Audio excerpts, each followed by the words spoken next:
We're just not a typical startup at all in that we never even sought investment. We bankrolled our own company from book proceeds. We were making royalties on the books, and that was what we reinvested in starting a classroom and starting a video publishing company. And so we were not ever really even aware of some of the things that you learn in business school and metrics.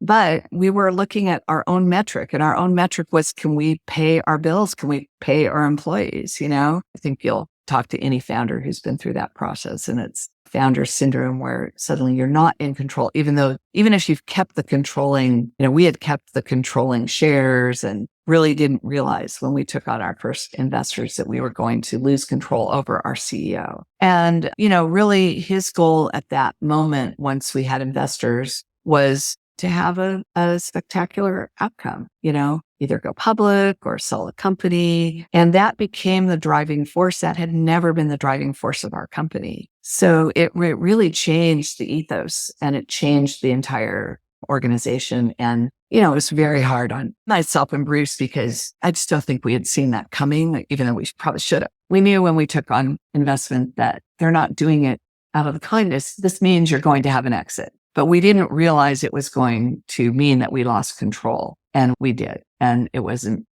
fun, but no one was going to cry us a river. I think there was, I at the time had regret that we had put someone in the position of CEO. But when I really look back on it, he helped us. There's just absolutely no way we would have grown the way we did without his expertise. And it was very compatible and friendly and really magical for many, many, many years. And I think everything worked out the way it was supposed to, but it doesn't mean it was all fun and it was all pretty. And I think that's probably the story of every company that sells. And I think we tend to romanticize times. And memory is an odd thing. I actually think things worked out the way they were supposed to. We were sheltered from a lot of the parts of business that neither of us would enjoy. And we were sheltered because we created a company that was successful enough where we could hire the people to do the things that we weren't good at and we didn't want to do. It's not like we were sheltered by some magic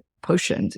We created the sheltering on purpose because that's what you really should do. You should do the things that you want to do and you're good at, and let other people who want to do those other things and are good at those other things do those things. And that's the way, ideally, the world works best.